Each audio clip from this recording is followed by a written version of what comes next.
Welcome to Two Fuse Wrestling. This isn't a season finale or a series finale, but season finales and series finales are one and the same.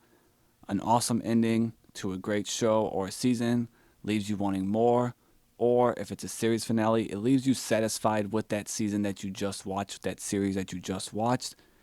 Some are hits. Contrary to popular belief, the Dexter ending was perfect. I was going to say, same with Sons of Anarchy. Oh, Sons of Anarchy. No, that was terrible. I stopped watching after Clay died on that Uh, show. The Sopranos. Sopranos was a good ending. One that sucked to me was Game of Thrones. I don't know why Arya didn't get the Yeah. Iron Throne, but my partner here, he found one that's a huge blunder for WWE on their season finale, their series. It would be more a season finale, WrestleMania. Before he tells you what the biggest blunder in WrestleMania main event history is, make sure you like the video, subscribe to the page. If you think that Arya should have got the Iron Throne in Game of Thrones. Alright, so I'm tagging you in now. What is the biggest blunder in WrestleMania main event history? For me, and this is strictly personal, I think it's Sergeant Slaughter versus Hulk Hogan at WrestleMania 7. I think that was the total wrong call. And what I would have done, what I wanted, and looking back on it, this is how I would have done it, is, one of my first wrestling memory is Earthquake squashing Hulk Hogan on the Brother Love show. And I remember bawling my eyes out and my dad telling me like, "Oh, it's going to be okay. The Hulkster's going to come back." And I was like, "It's over. This guy it's there he's dead. This is over." And then sure as shit, Hogan comes back and at SummerSlam, and I feel like this is one of the most underrated matches in WWE history is Earthquake versus Hulk Hogan at SummerSlam. And Hogan beats him, but he beats him by countout. So it still saves Earthquake. And I feel like you could have booked them at the following year's WrestleMania, and it would have been so much better than what we got with Hogan and Slaughter. And one of the big reasons is Slaughter was 43 years old during this time, and he had been away from wrestling for a while. So he wasn't giving his best in-ring performance here. And Hogan's a great worker, but I feel like he works better with big guys, and he comes across as the underdog. He was bigger than Slaughter, so there wasn't like that drama of him having to battle back. And then to get there, you could have had Earthquake's team beat Hogan's team at Survivor Series, and again Hogan could step away for a movie or just time off, and Earthquake could win a battle royal on like a Saturday night's main event for a title shot at the Royal Rumble with the Ultimate Warrior. And you could do everything that's the same where Earthquake comes out and beats the Ultimate Warrior by hook, by crook, whatever, and he is the new WWF champion. And then as a surprise, which I feel like would have been the first Royal Rumble surprise entrant, would be Hulk Hogan, unadvertised to win the Royal Rumble. And then you're on this collision course at WrestleMania 7 of the mighty Earthquake, who we've seen squash Hogan and beat Hogan, versus Hogan for the title, where Hogan hasn't really cleanly beat Earthquake. And like I said, that's when Hogan's at his best, battling these big monsters. And it would have been a better match for the fact that Earthquake was 26 years old at this time. That guy was like, he had a skullet, he was bald-headed. He had this, like, he was a man at 26 years old. And he underrated in the ring. I mean, their SummerSlam match, he was coming off the top rope with moves. So, and also a big thing of why I think the Hogan and Slaughter didn't work was it was centered around the Gulf War, which was going on at the time.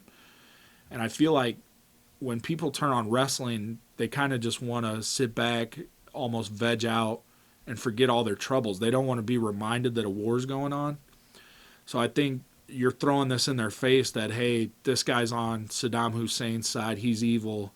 We're battling Saddam Hussein in the real world. Hogan's battling him in the wrestling ring. Like, that was the total wrong call. And I think if you would have gave us a main event centered around can Hulk Hogan finally beat Earthquake, who's put him on the shelf before, beat him before, and you put the world title on the line, I think that's going to go down as one of the the biggest and best WrestleMania main events in history. And also, they were trying to fill the LA Coliseum for this, and they didn't get it, and they had to go to a smaller arena. And they say it was over safety because of death threats to Slaughter, which, you know, how wrestling they lie, and they weren't selling the tickets. But I think if you do this match on top with the Warrior Savage career versus career match in the middle, you're going to be able to fill the LA Coliseum.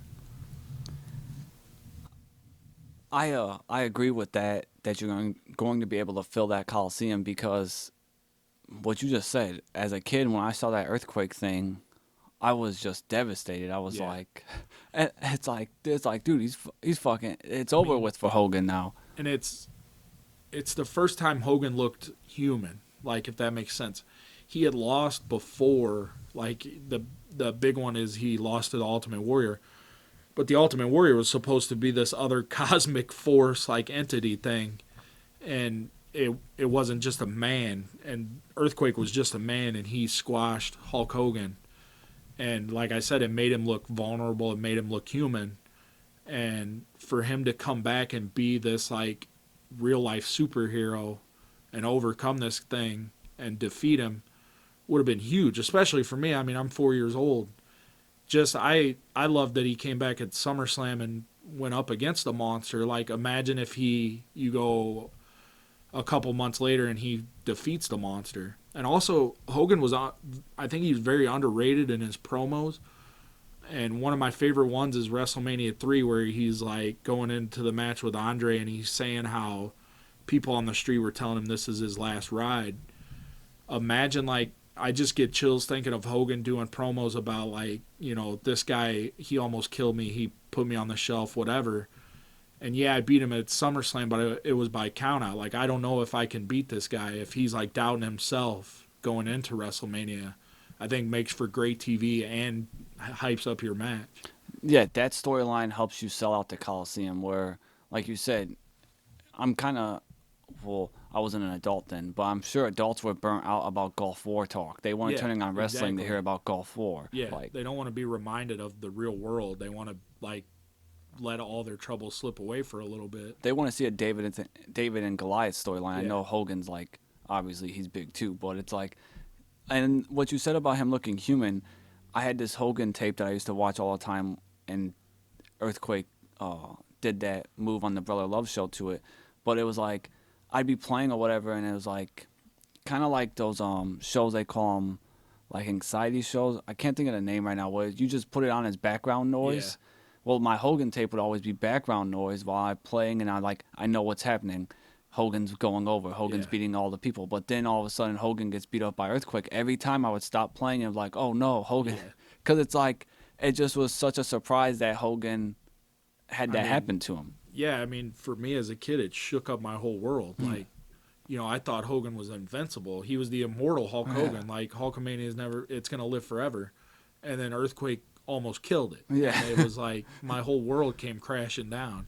I think also that setting too for the Brother Love show, back in the day, doing stuff in settings like that kind of helped give it a little bit more of a real feel. Kind of like, you know, like it's always played the HBK turn on Marty Jannetty at the Brutus.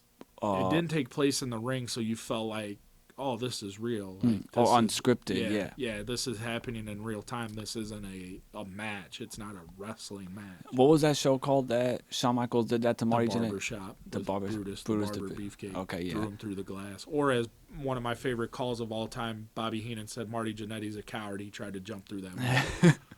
Yeah, I remember, like, that's played all the time. I'm a little surprised people don't share more often the Hogan and Earthquake, but brotherly love. That was kind of like you had to be in that moment. I feel like, and I was in that moment, 100%. Like, that almost wrecked my whole world. And it's one of my favorite moments now because of I always think back to my dad being like, it's okay, the Hulkster's gonna come back. He's gonna come back, and me being like, you don't know anything. It's over. All right. So in the comments, let us know what you think is the biggest blunder in WrestleMania main event history and what should have been the season finale that year. And also, if you think Earthquake should be in the WWE Hall of Fame. Is Earthquake not in the Hall of Fame? No. It's probably because he did that shark gimmick. Yeah, or I think they want to put him in as a part of the tag team Natural Disasters with Typhoon, which is a great tag team. But I think Earthquake deserves to be in on his own for this angle and storyline.